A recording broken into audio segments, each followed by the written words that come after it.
Бүгдний энэ өдрийн мэнд бараа танилцуулга номер 24 өнөөдөр 26 оны 3 дугаар сарын 13. Шинээр болон дуусан байсан бараануудыг товч танилцуулаа явъя.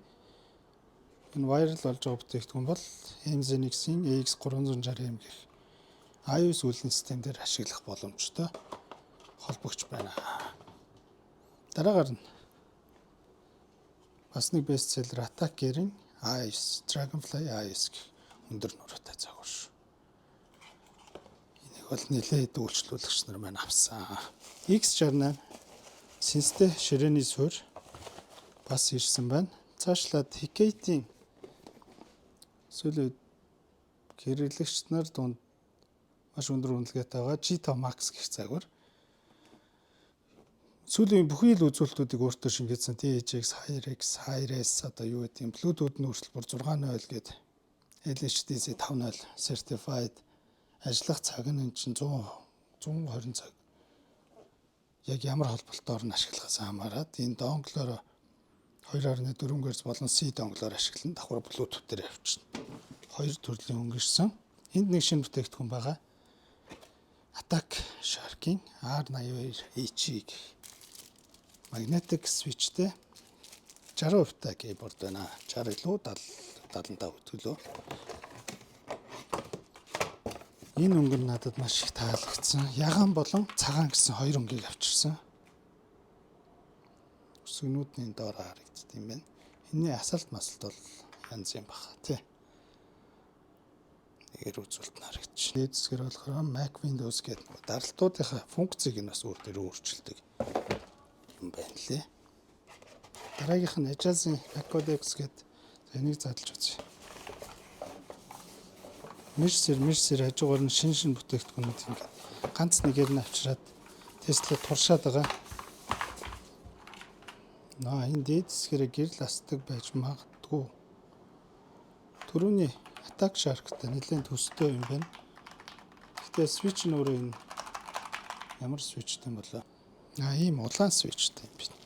За бүр яалтгүй хорхоо хөдлөө задлж үзгээр шийдлээ. Дараа нь энэний бичлэгийг хийнэ гэж худлаах. Энэ дээдсгэрийн мурсдаг лээд юм байна. Бодвол энэ өнгө мөнгөө солидгол байлгүй дээ.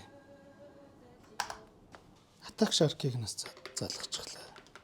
Энэний switch-ний дууралт бол арай гоё биш.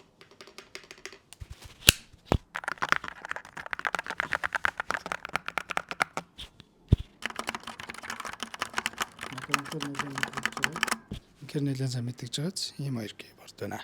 Keyboard нэр нэлээд саадчлаа. Нөгөө шинэ бүтээгдэхүүн болохоор давхар танилцуулаа явчих. Домог маань нөөцөнд ирсэн. HyperX Cloud 2. Cloud 2-тай юу ч ярих вэ? Mactodгийн зарим хэрэгслүүд бас шинжлэгдэж ирлээ. Нөгөө 45 W-тай single C болон 2C порттой адаптерууд энэ 30 W-тай дижитал дэлгэцтэй загвар. Энэ бол бас хамгийн алдартай нь. Гэх мэт ийм кабелнууд байна. Энд G333 бас цагаан өнгнөөс нэрсэн хар болон цагаан гэсэн хоёр өнгөний сонголтоогоор яг дуусч байсан ашгүй нөөцлөгдөд ирлээ. Энэ нөгөө нэг модон суурьтай синс байд ширээний синс. Энэ нөхөр бүр олдохгүй байж байгаа арай гэж нэг 20 ширхгийг олж ирсэн. Хэрэглээс урдсан хэд нэхэд байсан. Цавлгаа өршлөгдсөн байна. Энэ дээр бас сүртэй сануулгатай болчих. Гэхдээ эцсийн үр дүндээ уг бүтээгдэхүүн маань яг анх ямар байсан тэрийгээрээ байна. Цаашлаад манай дүүнрийн хамгийн их асуудаг keyboard K98 цагаан өнгнөөс нь авчирсан. Хараас илүү цагаан гой санагдаад байдаг ш надад. Гэхдээ энэ зүгээр энгийн keyboard шүү. Холбогч биш шүү. AirPods 2. Энэ ч хөвчнээ 5 дугах дууралт. Ер нь бүх талаараа бол ер нь шаардлага хангаж байгаа да. Сүүлийн үед харин KZ-ийн чихвчнүүд HyperX AirPod-ыг мань жоохон давах гад байгаа.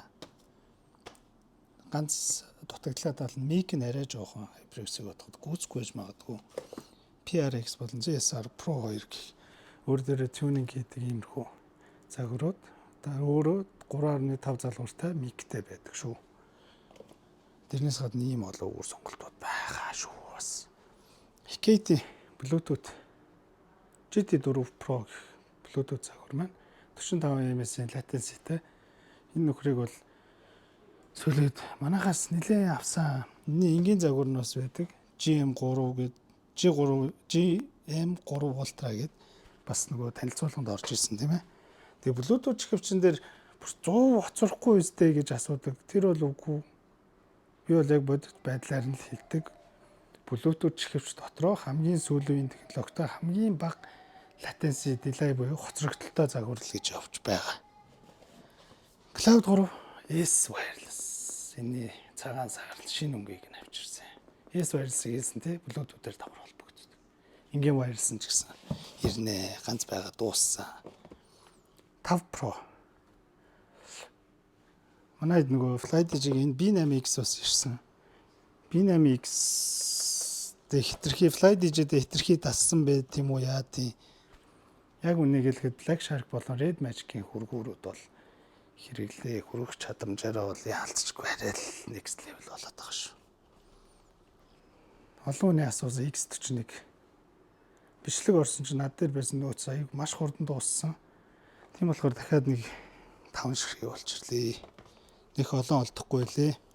G41 бол яг урт кабелтай энгийн загвар илүү дутуу. Яг өөрөө гейминг саунд нэмэлт саунд карттай салаалагч гэхээс илүү та өөрийнхөө хэрэглээг маш сайн бодох хэрэгтэй.